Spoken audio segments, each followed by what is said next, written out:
यहां जो प्रतिनिधि उपस्थित है उनको मैं बताना चाहता हूं कि 49वीं अखिल भारतीय पुलिस विज्ञान कांग्रेस का अपने आप में एक बहुत महत्व है, क्योंकि ये हमारी अमृत काल की सबसे पहली पुलिस विज्ञान कांग्रेस होने जा रही है कि 75 साल में हमने दुनिया में कई क्षेत्रों के अंदर बहुत अच्छा किया है। और सबसे बड़ी बात है कि 75 साल में हमने हमारी डेमोक्रेसी के रूट्स पाताल से भी गहरे प्रस्तापित किए, सफलतापूर्वक प्रस्तापित किए। आज देश के 3 हॉटस्पॉट जम्मू कश्मीर, वामपंथी उग्रवादी क्षेत्र और नॉर्थ ईस्ट, ये तीनों क्षेत्र के अंदर कानून और व्यवस्था की परिस्थिति को बेहतर उत्कृष्ट करने में नरेंद्र मोदी सरकार ने सफलता प्राप्त की है।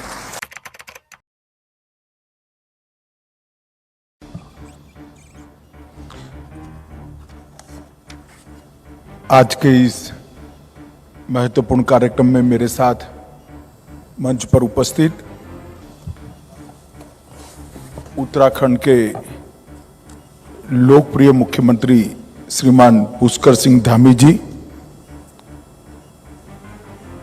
केंद्रीय गृह सचिव श्री अजय कुमार भल्ला जी, जिनके तत्वाधान में इस पुलिस कांग्रेस का आयोजन हुआ है, ऐसे महानिर्देशक BPRND श्री बालाजी श्रीवास्तव जी, मुख्य सचिव उत्तराखंड प्रशासन श्री संधू जी, अपर मुख्य सचिव गृह उत्तराखंड श्रीमती राधा रतूड़ी जी, DGP उत्तराखंड अशोक कुमार जी, यहां उपस्थित उत्तराखंड सरकार के मंत्रीगण, सांसद, विधायक, गणमान्य अतिथि और देश भर से 49वीं पुलिस कांग्रेस में उपस्थित प्यारे अधिकारी भाइयों और बहनों, आप सभी का मैं देवभूमि में हृदय से स्वागत करता हूं।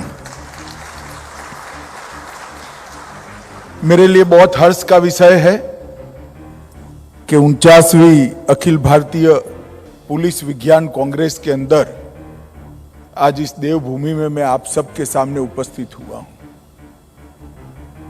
यहां जो प्रतिनिधि उपस्थित है उनको मैं बताना चाहता हूं कि 49वीं अखिल भारतीय पुलिस विज्ञान कांग्रेस का अपने आप में एक बहुत महत्व है, क्योंकि ये हमारी अमृत काल की सबसे पहली पुलिस विज्ञान कांग्रेस होने जा रही है।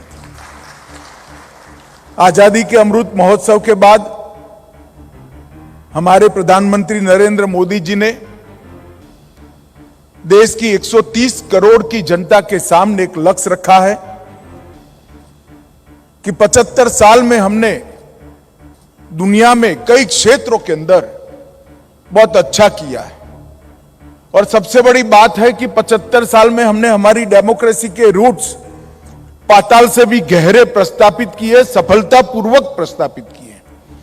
परंतु ये 75 साल से 100 साल 15 अगस्त 2047 जब देश की आजादी की शताब्दी मनाई जाएगी, उसको उन्होंने अमृत काल का नाम दिया है। ये अमृत काल की यात्रा समग्र भारत के हर नागरिक के लिए बहुत महत्वपूर्ण है, क्योंकि मोदी जी ने हम सबके सामने अमृत काल को संकल्प को सिद्ध करने के समय के रूप में रखा है। उन्होंने लक्ष्य रखा है कि जब इस देश की आजादी शताब्दी मनाई जाएगी 15 अगस्त 2047 में, उस वक्त हर एक क्षेत्र के अंदर विश्व भर में भारत सर्वप्रथम हो, ऐसे भारत का निर्माण होने चाहिए। और अगर ये करना है, उसको सिद्ध करना है, तो हर क्षेत्र के अंदर परिश्रम की पराकाष्ठा करनी पड़ेगी। परंतु इसकी पहली शर्त है कि भारत के अंदर कानून और व्यवस्था, आंतरिक सुरक्षा और हमारी सीमाओं की सुरक्षा को चौबंद करना पड़ेगा। जहां तक आंतरिक सुरक्षा और सीमाओं की सुरक्षा ठीक नहीं कर सकते, कोई भी देश विकास नहीं कर सकता। विकास के सारे पैमानों की पहली शर्त है कि कानून और व्यवस्था की स्थिति ठीक हो, कानून और व्यवस्था की स्थिति अच्छी हो। और इसके लिए आजादी के अमृत महोत्सव के वर्ष के अंदर ढेर सारे परिवर्तन भारत सरकार के गृह विभाग ने किए हैं। और ये जो समय अब से शुरू हो रहा है, अमृतकाल की शुरुआत से, वो परिवर्तनों को जमीन पर उतारने का और इसके सुफल देश को देने का समय है। तो इस दृष्टि से पुलिस कांग्रेस जो है, पुलिस विज्ञान कांग्रेस जो है, इसका बहुत महत्व है। मैं थोड़े समय के बाद आपको बताऊंगा कि ढेर सारे परिवर्तन हमने 2019 से लेकर 2023 तक करे हैं। भारत सरकार के गृह मंत्रालय से लेकर अंतिम पुलिस थाने तक इसको जमीन पर उतारने का पूरा खाका ये आने वाली पुलिस कांग्रेस के अंदर आप लोगों के सामने रखा जाएगा। ये पुलिस कांग्रेस के अंदर 6 विषय आप लोगों ने निर्धारित किए हैं। 5G युग में पुलिसिंग, नारकोटिक्स, एक गेम चेंजिंग दृष्टिकोण, सोशल मीडिया की चुनौतियां, सामुदायिक पुलिसिंग, आंतरिक सुरक्षा की चुनौतियां, पुलिस और सीएपीएफ के बीच में समन्वय, मतलब सीमाओं की सुरक्षा। ये सारे विषय एक प्रकार से आंतरिक सुरक्षा, कानून और व्यवस्था और सीमाओं की सुरक्षा को इन टोटो कंप्लीट कवर करने वाले विषय हैं। और ये 6 के 6 विषय अगर हम ढंग से नीचे तक ले जाते हैं तो हमारे सामने जो लक्ष्य रखा है वो हम पूरा कर पाएंगे। मैं पुलिस रिफॉर्म और पुलिस रिफॉर्म्स दोनों को महत्वपूर्ण परिभाषाओं में देखता हूं।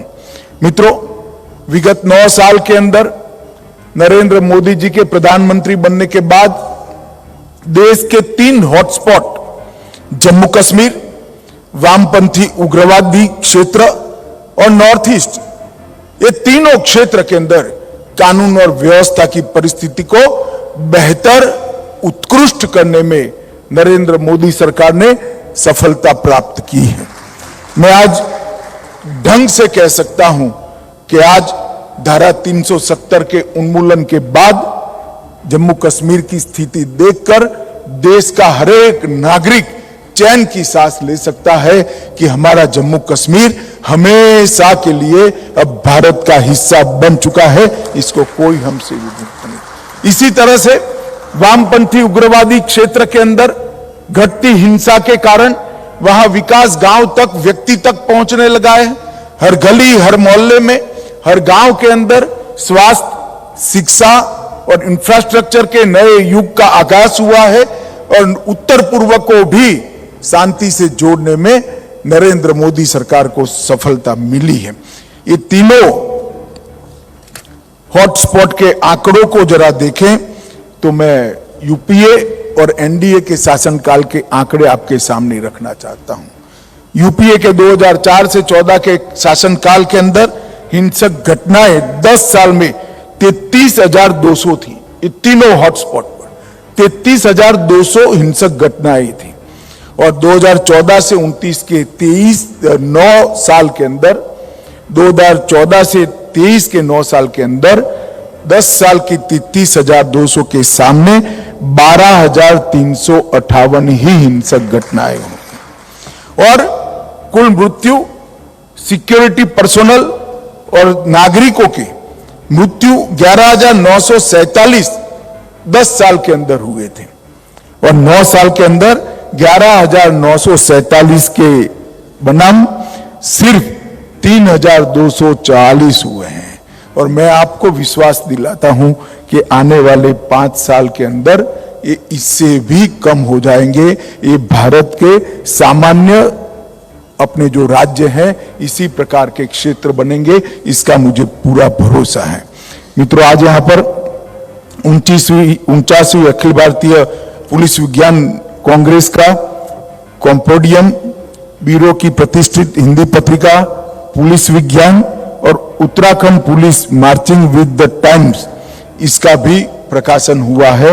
मैं उत्तराखंड पुलिस और BPRND दोनों को इन प्रकाशनों के लिए बहुत बहुत शुभकामनाएं देना चाहता हूं। BPRND को विकसित करने के लिए विगत 5 साल के अंदर ढेर सारे काम हमारे गृह मंत्रालय ने किए हैं। BPRND के चार्टर में समुद्री सीमा प्रबंधन और CAPF का क्षमता निर्माण, आंतरिक सुरक्षा की चुनौतियां, पुलिस की छवि और पुलिस समुदाय इंटरफेस और कई चीजों को जोड़ा गया है। स्वदेशी उपकरणों को विकसित करने के लिए एक अलग वर्टिकल खड़ा किया गया है और इसके लिए शोधकर्ताओं, वैज्ञानिकों, प्रोफेसरों, छात्रों और इंडस्ट्रीज के साथ एक सार्थक संवाद खड़ा किया गया है। मैं अभी प्रदर्शनी देखकर गया, मैं हर स्टॉल पर पूछता था कि संपूर्णतया भारत में बना हुआ है। मुझे आपको बताने में आनंद आता है कि 95% ने कहा कि ये हमारा उत्पाद 100% मेड इन इंडिया है। तो आंतरिक सुरक्षा के क्षेत्र में जो संसाधन चाहिए, जो साधन चाहिए, उसमें आत्मनिर्भरता की दिशा में हम आगे बढ़े हैं। ब्यूरो के आधुनिकीकरण प्रभाग के अंतर्गत साइबर सुरक्षा, साइबर अपराध रोकथाम, ड्रोन फोरेंसिक, साइबर कानूनों की उभरती हुई चुनौतियां, इस पर वेबिनार और कार्यशालाएं आयोजित की है और कई सारे परिवर्तन ब्यूरो के अंदर बेसिक इंफ्रास्ट्रक्चर में किए हैं। मित्रों, अब मैं आपके सामने अमृतकाल की सुबह के अंदर, भोर के अंदर हम देश के आंतरिक सुरक्षा के परिदृश्य के अंदर जो परिवर्तन करना चाहते हैं, इसके बारे में बात करना चाहता हूं। अभी अभी संसद के सत्र के अंदर भारत सरकार के गृह मंत्रालय ने 3 बिल करे हैं, पेश किए हैं, जो अभी गृह मंत्रालय की स्टैंडिंग कमेटी के तत्वाधान में विचाराधीन है। सारी पार्टियों के सांसद इस पर विचार कर रहे हैं। ये तीनों बिल IPC, CRPC और एविडेंस एक्ट इसको रिप्लेस करेंगे। IPC, CRPC और एविडेंस एक्ट करीब करीब तीनों कानून अंग्रेजों के द्वारा बनाए गए कानून थे। 1860 के आसपास ये कानूनों को बनाया गया। 1860 से लेकर 2023 तक इसके अंदर कोई परिवर्तन नहीं किया। एक स्टडी है मित्रों, कोई भी कानून है ये 50 साल के बाद कालबाह्य हो जाता है, क्योंकि समाज जो बदलता है वो कानूनों के अंदर भी परिवर्तन मांगता है। गुनाह का स्केल बदल गया, गुनाह की स्टाइल बदल गई और टेक्निक के उपयोग से भी कई सारे अपराध होने लगे हैं, मगर हमारे कानून जस के तस थे। इसके कारण कोर्टों में केस का बहुत बड़ा जमावड़ा दिखना पड़ता था। हमारी क्रिमिनल जस्टिस सिस्टम तारीख पर तारीख से बदनाम हो चुकी थी और मैं आपको कहता हूं कि आने वाले समय में ये 3 कानूनों के पारित होने के बाद तकनीक की जो पृष्ठभूमि गृह विभाग ने इसके पहले 5 साल से बनाकर रखी है, इसके साथ जोड़कर तारीख पे तारीख के जो बहुत बड़ी समस्या है, इसे पूरे देश को निजात देने का काम हमारे ये 3 कानून करेंगे। मित्रों, ये 3 कानूनों में टेररिज्म की व्याख्या और ऑर्गेनाइज क्राइम की व्याख्या की कर हमने देश को सुरक्षित करने का प्रयास किया है। अंतरराज्य गिरोह को इसके लिए कड़े प्रावधान करे हैं। डायरेक्टर प्रोसिक्यूशन की ऑफिस की कैपेसिटी बिल्डिंग पर हमने बहुत वजन दिया है। फॉरेंसिक साइंस के उपयोग के लिए भी 6 साल से ज्यादा जिसमें अपराध है वो सभी गुनाह के अंदर फॉरेंसिक साइंस के ऑफिसरों की विजिट को कंपलसरी किया गया है और कन्विक्शन रेट को, दोष सिद्धि के प्रमाण को बढ़ाने के लिए समयबद्ध योजना इसके अंदर की है। मैं इतना ही कहना चाहता हूं मित्रों कि फॉरेंसिक साइंस का उपयोग, सीसीटीएनएस और आईसीजेएस का इंट्रोडक्शन और ये 3 कानून के अंदर टेक्नोलॉजी को कानूनी जामा पहनाने का हमारा प्रयास, ये तीनों मिलकर हमारी क्रिमिनल जस्टिस सिस्टम एक नए युग में अमृत काल में प्रवेश करेगी, जो समग्र देश के हर नागरिक को सुरक्षा भी प्रदान करेगी और आंतरिक सुरक्षा को भी सुनिश्चित करेगी। क्योंकि तकनीक के उपयोग के बगैर ये हो ही नहीं सकता। इसके पहले ही हमने टेक्नोलॉजी बेस्ड डेटा बेस ढेर सारा बनाने के लिए प्रयास किया है। आईसीजेएस के तहत देश के 99.9% मतलब 16,733 पुलिस स्टेशनों को कंप्यूटराइज कर सीसीटीएनएस के साथ जोड़ने का काम हो चुका है। ई कोर्ट से 22,000 अदालतों को हमने जोड़ लिया है। ई प्रिजन से 2 करोड़ से ज्यादा कैदियों का डेटा आज हमारे पास उपलब्ध है। ई प्रोसिक्यूशन से लगभग 1 करोड़ से ज्यादा प्रोसिक्यूशन का डेटा हमारे पास उपलब्ध है और ई फॉरेंसिक के माध्यम से 17 लाख से अधिक फॉरेंसिक डेटा भी हमारे पास उपलब्ध है। नफीस के माध्यम से 90 लाख से ज्यादा फिंगरप्रिंट का रिकॉर्ड हमारे पास है और आई मोड के माध्यम से यूओपीए के अंतर्गत रजिस्टर सभी के सभी 22,000 मामलों का डेटा उपलब्ध है। निदान के माध्यम से नार्को ऑफेंडर 5 लाख से ज्यादा नार्को ऑफेंडर का डेटा हमारे पास उपलब्ध है और ह्यूमन ट्रैफिकिंग के लिए एनडीएचटीओ लगभग 1 लाख ह्यूमन ट्रैफिकर का डेटा भी हमारे पास उपलब्ध है। क्राइम एक्ट में 14 लाख से अधिक अलर्ट्स का डेटा हमारे पास उपलब्ध है। नेशनल क्राइम रिपोर्टिंग पोर्टल में 28 लाख से अधिक कंप्लेंट्स का डेटा हमारे पास उपलब्ध है और प्रिजन का भी पूर्णतः कंप्यूटराइजेशन हम करने जा रहे हैं। मित्रों, मैं इतना ही कहना चाहता हूं। मेरे सामने जो युवा अफसर बैठे हैं, जिनको अभी 8 साल, 10 साल, 12 साल काम करना है, मैं आप सभी लोगों को अपने अपने प्रदेश में जाकर ये डेटाबेस के उपयोग के लिए आपके प्रदेश में एक समवायी तंत्र को खड़ा करिए। नफीस का उपयोग बढ़ाइए, नेटग्रिड का उपयोग बढ़ाइए, सीसीटीएनएस के डेटा में से आर्टिफिशियल इंटेलिजेंस का उपयोग कर कुछ अच्छे नतीजे निकालिए, तभी जाकर ये डेटाबेस का उपयोग है और इसके आधार पर क्रिमिनल जस्टिस सिस्टम को हमने पुख्ता करनी होगी। मैं इतना ही कहना चाहता हूं मित्रों कि ये 3 कानून के अंदर सभी प्रकार के डॉक्यूमेंट्स को इलेक्ट्रॉनिक तरीके से कोर्ट के सामने पेश करना, समन्स, वारंट और प्रिजन से गवाही सभी ऑनलाइन करने की व्यवस्था हमने कानूनी प्रावधानों के तहत की है, जिसके कारण अब कोई देर नहीं कर सकता। परंतु ये सारा तभी जाकर इंप्लीमेंट हो पाएगा जब पूरे देश की पुलिस इसको एक साथ आत्मसात कर पुलिस थाने तक ले जाएगी और इसके लिए ये 49वीं पुलिस साइंस कांग्रेस का बहुत महत्वपूर्ण रोल है। मित्रों, डिजिटल पब्लिक गुड्स की सुरक्षा के लिए भी हमने ढेर सारे प्रयास किए हैं और इसके परिणाम भी मिल रहे हैं और आने वाले दिनों में भारत दुनिया में एक मजबूत आर्थिक शक्ति के रूप में उभर रहा है। 10 साल से हम 11 नंबर पर स्थित थे। 2014 से 2023 के 9 साल के अंदर हमारा अर्थतंत्र 11वें नंबर से बढ़कर 5वें नंबर पर पहुंचा है और 2 ही साल में दुनिया की 3रे नंबर की अर्थव्यवस्था बनी। परंतु उस वक्त हमने हमारे आर्थिक केंद्रों की सुरक्षा की जिम्मेदारी भी देश भर की पुलिस और देश भर की एजेंसियों ने करनी पड़ेगी।